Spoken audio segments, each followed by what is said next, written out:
नमस्कार, मैं प्रद्युमन जोशीला पूरे हरियाणा प्रदेश में ही नहीं बल्कि पूरे देश में इस बात की चर्चा हो चली है कि भारतीय जनता पार्टी की हरियाणा की सरकार के कद्दावर मंत्री अनिल विज सैनी सरकार को ठोकर मार देंगे, यानी इस्तीफा देंगे, या मोहनलाल बड़ोली जो प्रदेश के अध्यक्ष हैं उनसे और पार्टी की आलाकमान से माफी मांगेंगे। इस बात की चर्चा पूरे हरियाणा प्रदेश में चल रही है। इस विषय पर हम इस वीडियो में आपको विस्तार से बताएंगे। उससे पहले आप सभी दर्शकों से यह अनुरोध है कि आप हमारे YouTube चैनल को सब्सक्राइब करें, बेल आइकन घंटी का बटन अवश्य दबाएं, वीडियो को ज्यादा से ज्यादा शेयर करें, अपने बहुमूल्य कमेंट्स अवश्य लिखें। हरियाणा और देश की राजनीति के संबंध में आपके पास जो भी जानकारी हो वो भी आप हमें बता सकते हैं। तो आज हम चर्चा करने जा रहे हैं पिछले लगभग 10 दिन से हरियाणा प्रदेश की राजनीति में जिस नाम की सबसे ज्यादा चर्चा है, और ना केवल हरियाणा में बल्कि देश में भी, चूंकि दिल्ली में चुनाव चल रहा था तब भी उन्हीं की चर्चा ज्यादा चल रही थी, वो शख्स हैं अंबाला से 7वीं बार के विधायक, कई सालों तक मंत्री रहे, फिलहाल भी बड़े कद्दावर मंत्री अनिल विज का, जो अपनी युवा अवस्था से ही भारतीय जनता पार्टी में को उन्होंने अपना जीवन समर्पित किया, भारतीय जनता पार्टी को मजबूती प्रदान करने का काम किया। लेकिन जब तक बीजेपी विपक्ष में थी तब तक तो अनिल विज पूरे प्रदेश में इतने चर्चित भी चेहरे नहीं थे। वो अंबाला और इसके आसपास के इलाकों में ही उनको ज्यादा जाना जाता था। लेकिन भारतीय जनता पार्टी की सरकार बनने के बाद, चाहे मनोहर लाल जी की जब शुरू में सरकार बनी तब भी वो बड़े चर्चा में रहे, दूसरी सरकार में तो उन्होंने मुख्यमंत्री मनोहर लाल जी से ज्यादा चर्चा का केंद्र बिंदु वो बनकर के रहे। जब उनसे सीआईडी वापस ली गई, क्योंकि वो होम मिनिस्टर थे, तो भी बड़ा बवाल खड़ा हुआ। इसके अलावा चाहे वो ग्रीवेंस कमेटीज की मीटिंग हो, अपने खुले दरबार की बात हो, और भी अन्य बातें हैं, उसमें लगातार मुखर होकर के अनिल विज बोलते रहे। नायब सिंह सैनी को मुख्यमंत्री बनाने की जब बात आई तो अनिल विज जी नाराज हो गए और उसके बाद वो उनकी सरकार के पहली सरकार का हिस्सा नहीं बने, मंत्री नहीं बने सरकार में। दूसरी जब सरकार बनी, यानी इस बार का जो कार्यकाल है नायब सिंह सैनी का, तो इस कार्यकाल में वो मंत्री बनाए गए, कैबिनेट के मंत्री बने। हालांकि उनके कद के मुताबिक उनको विभाग नहीं दिए गए, एक टीस उनके दिमाग में जरूर देखी जाएगी।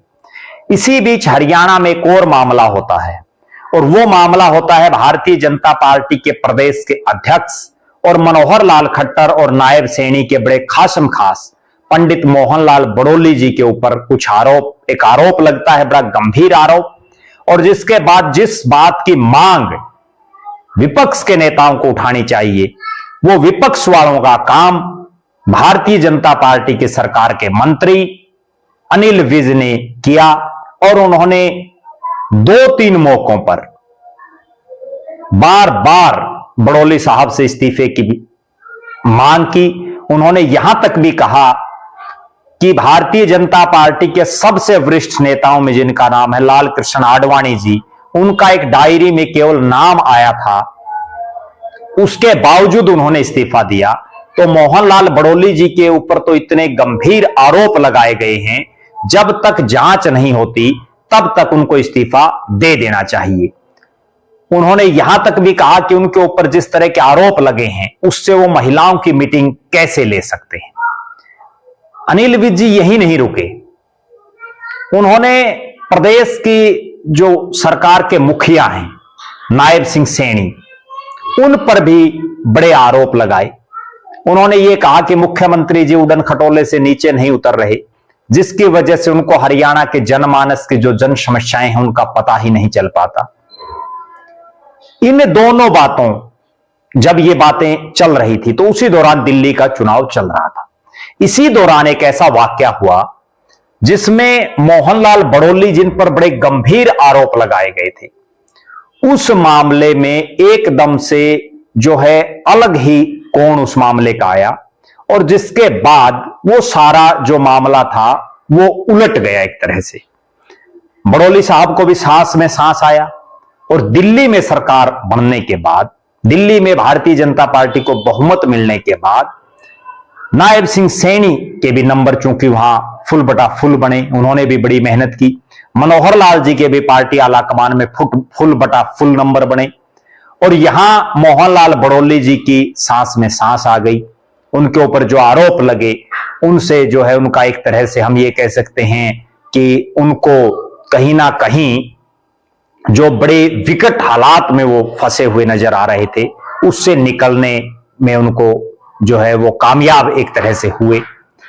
फिर पैंतरा फेंका मोहनलाल बड़ौली जी ने, और जिस बात की किसी को उम्मीद नहीं थी, भारतीय जनता पार्टी के लगभग 10.5 साल के इस कार्यकाल में पहली बार किसी मंत्री को इस तरह का नोटिस दिया गया, और वह मंत्री जो मोहनलाल बड़ौली से बड़ा सीनियर राजनीति में, जो नायब सिंह सैनी से बहुत बड़ा सीनियर नेता, विधायक बनने के मामले में मनोहर लाल खट्टर से कई साल पहले वो विधायक बन चुके हैं, बहुत लंबा जिनका राजनीतिक तजुर्बा, और उनको नोटिस देने का काम किया, शोकाज नोटिस जिसको हम कहेंगे, मोहनलाल बड़ौली ने।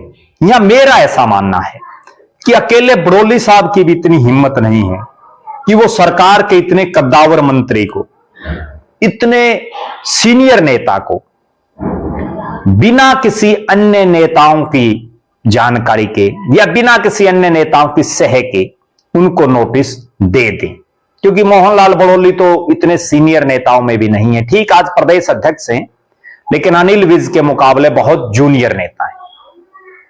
इसके बाद क्या होता है, पूरे हरियाणा प्रदेश में आग की तरह ये खबर फैल गई कि अब जो अनिल विज ये कह रहे थे कि मैं गब्बर हूं, मैं अंतरात्मा से फैसला लेता हूं, मेरी आत्मा जो बोलती है, मेरा दिल जो कहता है, मैं वही बात कहता हूं। और जो उन्होंने कही कुछ एक बातें, उन्होंने ये कहा कि मंत्री पद के नाम पर मैंने क्या ले रखा है, केवल एक गाड़ी ले रखी है, ना मैंने कोठी ले रखी, ना मैंने कुछ और ले रखा सरकार से, तो वो अगर लेना चाहें तो ले ले, विधायक तो मैं फिर भी रहूंगा। उन्होंने और भी बहुत बातें कही। उसके बाद ये समय आया कि अब अनिल विज जी क्या करेंगे।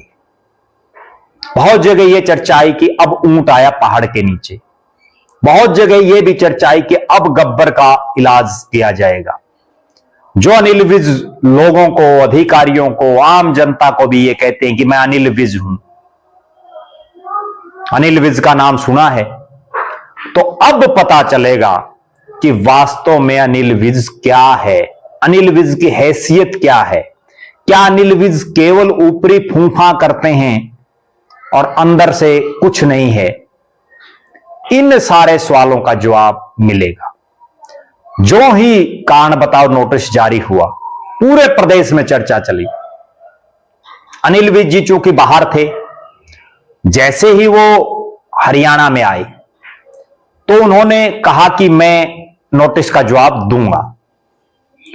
अब उन्होंने 8 पन्नों का बड़ा भारी भरकम नोटिस का जवाब, उनको जवाब देने के लिए तो एक ही पेज पर लिख के दी गई थी, 10 लाइन 20 लाइन, और उन्होंने 8 पेज का बड़ा भारी भरकम जवाब दिया।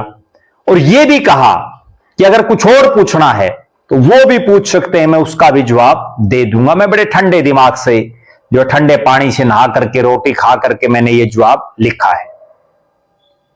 अब यहां 2-3 सवाल खड़े होते हैं, और वो सवाल ये हैं कि अगर अनिल विज अपनी जिस अंतरात्मा की वो बात करते हैं, अनिल विज अगर अपने जिस स्टैंड की वो बात करते हैं उस स्टैंड पर वो कायम रहते हैं, अनिल विज अपने कहे अनुसार चलते रहते हैं, तो 2 ही बातें हैं।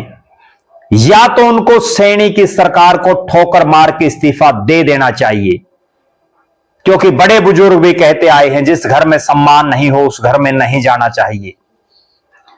जब सरकार का एक इतना सीनियर मंत्री, और यहां मैं एक बड़ी तर्कसंगत बात और रखना चाहता हूं, और आप दर्शक भी इस पर अपनी राय जरूर देना कमेंट के माध्यम से। जो बातें अनिल विज ने रखी, उन्होंने ये कहा कि मुख्यमंत्री जी उड़न खटोले में रहते हैं, तो इसमें कोई गलत बात भी नहीं है, वो उड़न खटोले में रहते हैं।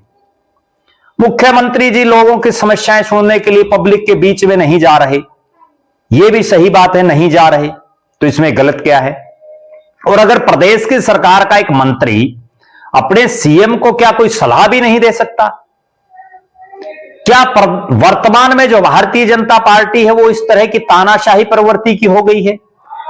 आज क्या ये वो अटल बिहारी वाजपेयी और लाल कृष्ण आडवाणी के कार्यकाल की भारतीय जनता पार्टी बिल्कुल भी नहीं बची है? जिस राष्ट्रवादी और जिस संस्कारी पार्टी की बात भारतीय जनता पार्टी के नेता सदा से करते आए हैं, क्या अब ये पार्टी उन संस्कारों वाली और वो राष्ट्रवादी सोच की पार्टी नहीं रही है? क्या इस पार्टी में जो एक बात कही जाती है कि हमारी पार्टी में प्रजातंत्र है, यहां मंडल प्रधान बूथ अध्यक्ष से लेकर के राष्ट्रीय अध्यक्ष तक सब कार्यकर्ताओं की सहमति से बनते हैं, तो क्या यहां एक कार्यकर्ता जो प्रदेश की सरकार में मंत्री भी है, 7 बार का विधायक है, बड़ा सीनियर नेता है, क्या वो जनता की जो जायज बात है उसको भी नहीं रख सकते? दूसरा, उन्होंने जो मोहनलाल बड़ोली जी को लेकर के कहा, जब उन पर आरोप लगे तो लिहाजा इस्तीफा देने में गुरेज भी क्या है? इस्तीफा देने के बाद वो फिर इस पद पर बैठ सकते थे, पार्टी उनको दोबारा बैठा देती, इसमें भी कोई, इस एंगल में भी कोई ये बात नहीं है। ये तो बहुत बार ऐसा होता है कि जब किसी पर आरोप लगते हैं तो वो अपने आप भी इस्तीफा दे देता है, नैतिकता भी कहीं ना कहीं होती है। इस सारे मामले में मैं जो समझ पा रहा हूं वो ये है कि नायब सैनी और मोहनलाल बड़ोली आज की नरेंद्र मोदी, अमित शाह की भारतीय जनता पार्टी के नेता हैं। क्योंकि वो जब अटल बिहारी वाजपेयी और लाल कृष्ण आडवाणी की भारतीय जनता पार्टी थी तब इतने बड़े नेता वो नहीं थे, जबकि अनिल विज उस भारतीय जनता पार्टी में रहे हैं जो आडवाणी और वाजपेयी की थी, जो उन अटल बिहारी वाजपेयी की थी जिन्होंने एक वोट से अपनी सरकार जब उनकी गिर रही थी, केंद्र में प्रधानमंत्री का पद उनका जा रहा था, तो उन्होंने उसको भी सहर्ष स्वीकार किया। वो अटल बिहारी वाजपेयी जो ये कहते थे कि हम सिद्धांतों से समझौता नहीं करेंगे, हमें जो संस्कार वान जो हमारी पार्टी है हम उन्हीं संस्कारों और सिद्धांतों पर चलेंगे। तो यहां अब 2-3 चीजें बड़ी खुल करके स्पष्ट हो रही हैं। एक तो यह है कि अगर आज अनिल विज झुक गए, अगर उन्होंने इस पूरे प्रकरण में जो उन्होंने 8 पेजों में लिखा है, देखो उसमें उन्होंने कोई ओपन बात नहीं की। दूसरी बात यह भी बड़ा एक ताज्जुब का विषय है कि जो कारण बताओ नोटिस उनको दिया गया वो अनिल विज को पहुंचने से पहले ही मीडिया में सर्कुलेट हो गया, क्योंकि अनिल विज जी भी ये कह रहे हैं कि मुझे भी मीडिया के माध्यम से इस चीज की खबरें मिली हैं। और भी बहुत से नेता कह रहे हैं, एक मंत्री का और बयान आया है कि उन्होंने भी जो है मीडिया के माध्यम से इन चीजों को देखा है। तो कहीं ना कहीं एक इतना सीक्रेट लेटर आखिर कैसे वायरल हो गया? दूसरी बात, अनिल विज ने अब क्या जवाब दिया है? ये तो पार्टी आलाकमान को जब उन्होंने पत्र भेजा है तो उनको ही पता होगा या अनिल विज को पता होगा, लेकिन इतना तय है कि आज भारतीय जनता पार्टी 48 विधायकों से प्रदेश में सरकार चला रही है, जिसमें एक अनिल विज जी हैं, 3 निर्दलीय हैं, और निर्दलियों का कभी कोई भरोसा नहीं होता। अगर अनिल विज जी अपने स्टैंड पर कायम रहते हैं और वो इस सरकार को, सत्ता को ठोकर मार करके और मंत्री पद से इस्तीफा दे देते हैं, तो वास्तव में वो हीरो बन जाएंगे, वास्तव में वो जन नेता कहलाएंगे, और वास्तव में वो ये भी बता सकते हैं कि मैं उस भारतीय जनता पार्टी का सिपाही हूं जो संस्कारों की, विचारों की जिसमें कदर हो। जबकि आज की जो भारतीय जनता पार्टी हो जोड़ तोड़ में ही माहिर है। दूसरी बात, अगर नायब सिंह सैनी मोहनलाल बड़ौली जी से, नायब सिंह सैनी जी से माफी मांगते हैं, या वो उनके आगे सिर झुका करके ये कहते हैं कि मैंने जो कहा वो गलत कह दिया, तो इससे हालात अनिल विज की ये हो जाएंगी कि अनिल विज अगला चुनाव भी नहीं जीत पाएंगे। क्योंकि आज वो क्यों जीत रहे हैं अंबाड़ा से? केवल इसलिए जीत रहे हैं कि एक दबंग छवि के आदमी है, जो उनके दिल में है वही उनके दिमाग में है, वही उनकी जुबान पर है, और वो जो कह देते हैं वो करके भी दिखाते हैं।